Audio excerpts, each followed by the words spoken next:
Ladies and gentlemen, if it looks like a duck, if it walks like a duck, if it quacks like a duck, then what is it? What is it? That's right. It's a duck, but this duck is a nuclear duck. And it's time the world started calling a duck a duck.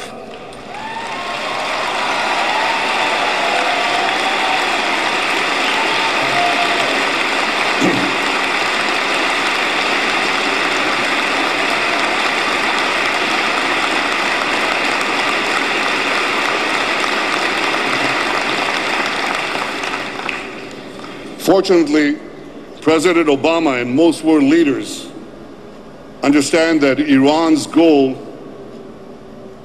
well, they understand that the claim that Iran's goal is not to develop nuclear weapons is simply ridiculous. Yet incredibly, some are prepared to accept an idea only slightly less preposterous, that we should accept a world in which the Ayatollahs have atomic bombs.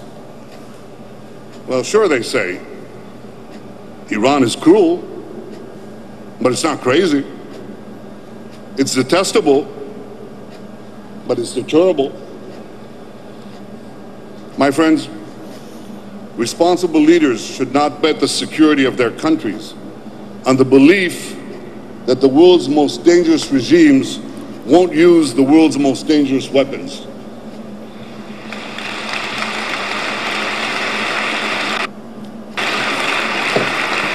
And I promise you that as Prime Minister, I will never gamble with the security of the State of Israel.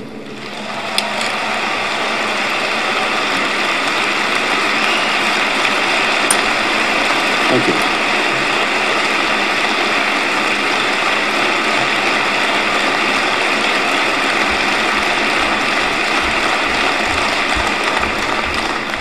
From the beginning, the Ayatollah regime has broken every international norm and flouted every international rule.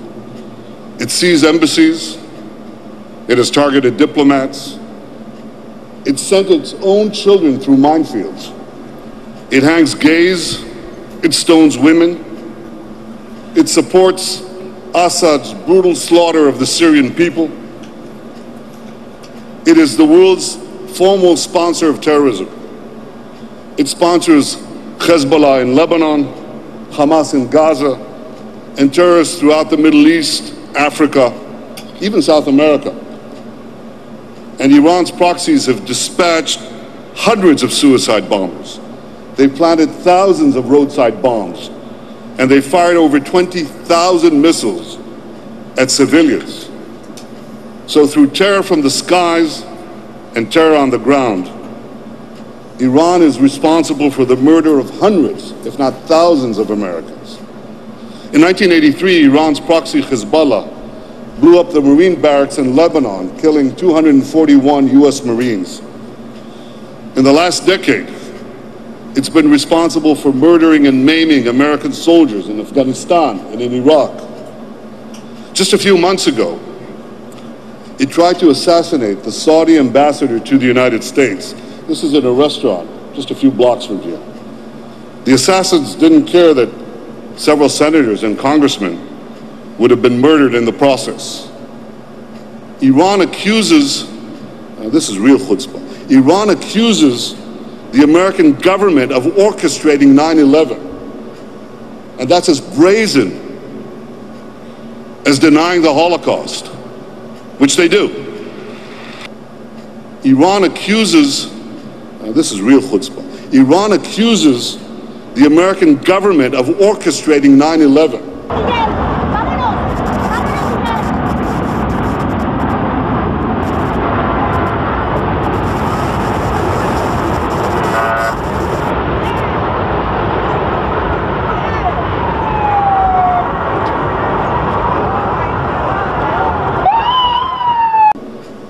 And that's as brazen as denying the Holocaust, which they do. And Iran calls for Israel's destruction and they work for this destruction. They work for this every day, each day, relentlessly. Now, I say all that to make one point clear. This is how Iran behaves today without nuclear weapons. Think of how they'll behave tomorrow with nuclear weapons.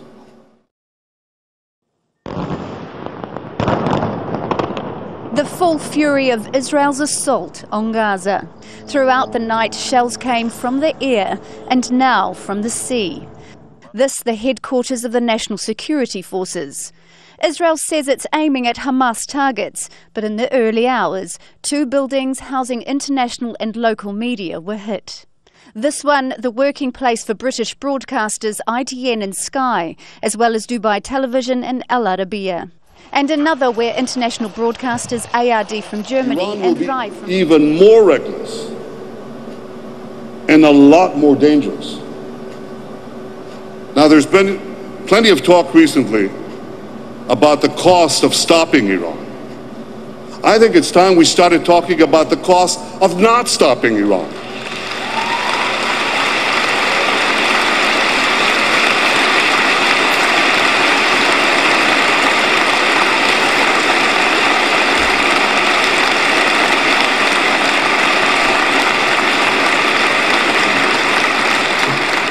A nuclear-armed Iran would dramatically increase terrorism by giving terrorists a nuclear umbrella. Let me try to explain to you what that means, a nuclear umbrella.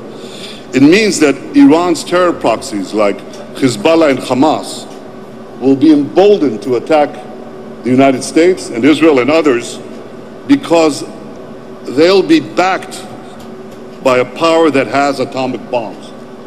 So the terrorism we see today could grow tenfold, if not more. A nuclear-armed Iran could choke off the world's oil supply. It could make real its threat to close the Straits of Hormuz. Now, if you're worried about the price of oil today, imagine how high oil prices could get once Iran, a nuclear-armed Iran, starts blackmailing the world. Then you'll really have a problem with oil prices. And if Iran gets nuclear weapons, this would set off a mad dash by Saudi Arabia, Egypt, Turkey, and others to acquire nuclear weapons of their own. The world's most volatile region would become a nuclear tinderbox waiting to go off. And here's the worst nightmare of all. With nuclear weapons, Iran could threaten all of us with nuclear terrorism. It could put a nuclear device in a ship heading to any port or in a truck parked in any city, anywhere in the world. I want you to think about what it would mean to have nuclear weapons in the hands of these radicals who lead millions of people in chants of death to America and death to Israel.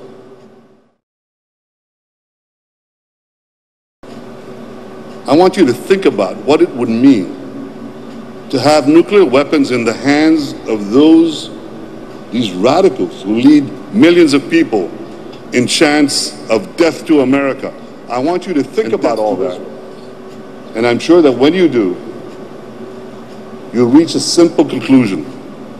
For the sake of our prosperity, for the sake of our security, for the sake of our children, Iran must not be allowed to acquire nuclear weapons.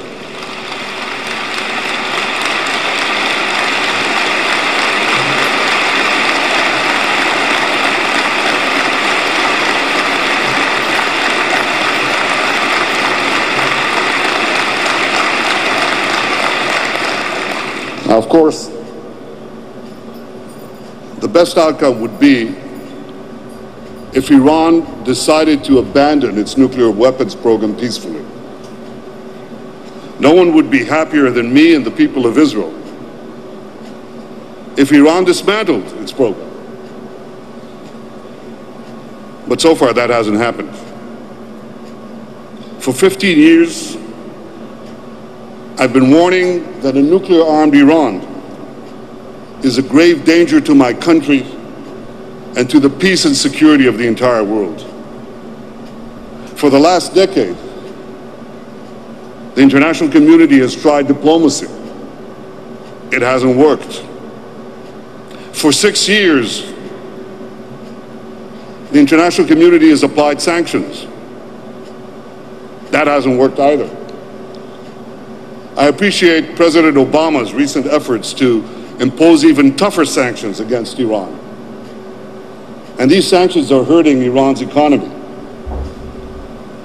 But unfortunately, Iran's nuclear program continues to march forward. My friends, Israel has waited, patiently waited, for the international community to resolve this issue. We've waited for diplomacy to work. We've waited for sanctions to work.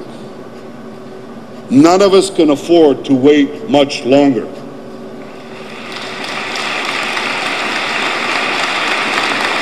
As Prime Minister of Israel, I will never let my people live in the shadow of annihilation.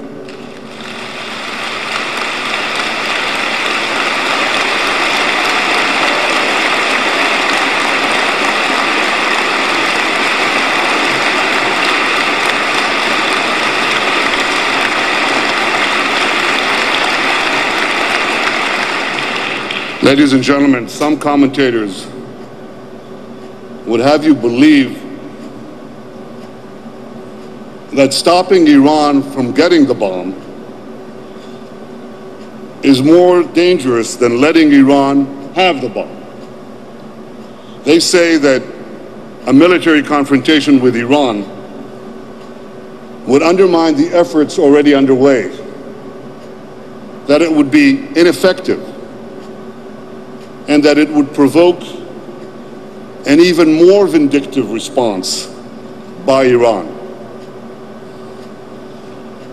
I've heard these arguments before. In fact, I've read them before. In my desk, I have copies of an exchange of letters between the World Jewish Congress and the U.S. War Department. Here are the letters. The year was 1944. The World Jewish Congress implored the American government to bomb Auschwitz. The reply came 5 days later. I want to read it to you. Quote, "Such an operation could be executed only by diverting considerable air support essential to the success of our forces elsewhere. And in any case, it would be of such doubtful efficacy that it would not warrant the use of our resources." And my friends, here's the most remarkable sentence of all. And I quote, "Such an effort might provoke even more vindictive action by the Germans." Think about that. Even more vindictive action than the Holocaust. My friends, 2012 is not 1944. The American government today is different. It's different. You heard that in President Obama's speech yesterday. But here's my point. The Jewish people are also different. Today we have a state of our own. And the purpose of the Jewish state is to defend Jewish lives and to secure the Jewish future.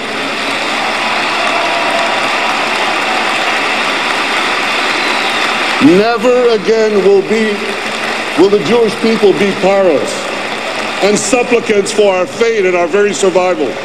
Never again.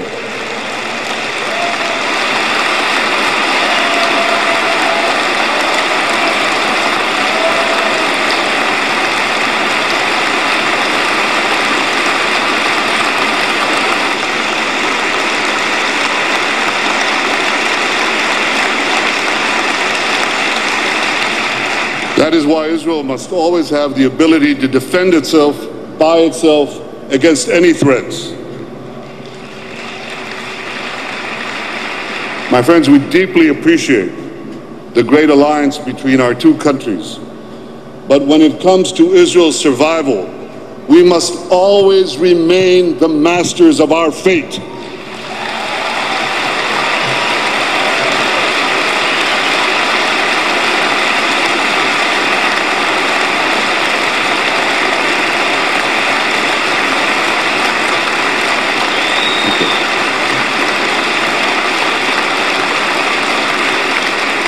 Ladies and gentlemen, Israel's fate is to continue to be the forward position of freedom in the Middle East. The only place in the Middle East where minorities enjoy full civil rights. The only place in the Middle East where Arabs enjoy full civil rights. Over 1 million citizens, Arab citizens of Israel, who enjoy full and equal civil rights. The only place in the Middle East where Christians are free to practice their faith. The only place in the Middle East where real judges protect the rule of law. And as Prime Minister of Israel, I will always protect Israel's democracy, always.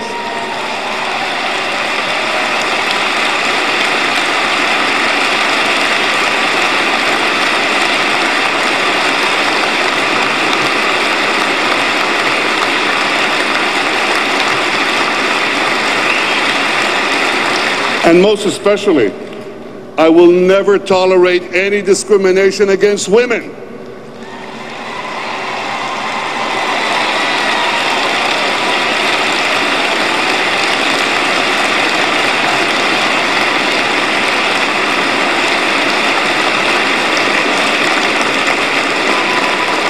Ladies and gentlemen,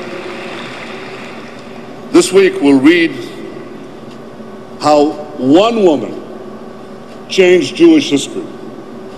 In synagogues throughout the world,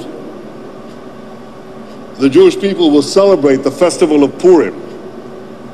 We will read how some 2,500 years ago, a Persian anti-Semite tried to annihilate the Jewish people. We will read how that plot was foiled by one courageous woman, Esther. Well, you can applaud Esther. She deserved a little more.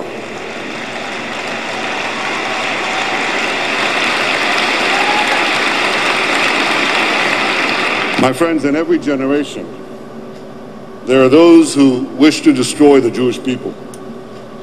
In this generation, we are blessed to live in a time when there's a Jewish state capable of defending the Jewish people. And we're doubly blessed to have so many friends like you, Jews and non-Jews alike, who love the state of Israel and support its right to defend itself. So as I leave you tonight, I thank you for your friendship. I thank you for your courage. And I thank you for standing up for the one and only Jewish state. Thank you all. Thank you and happy Purim.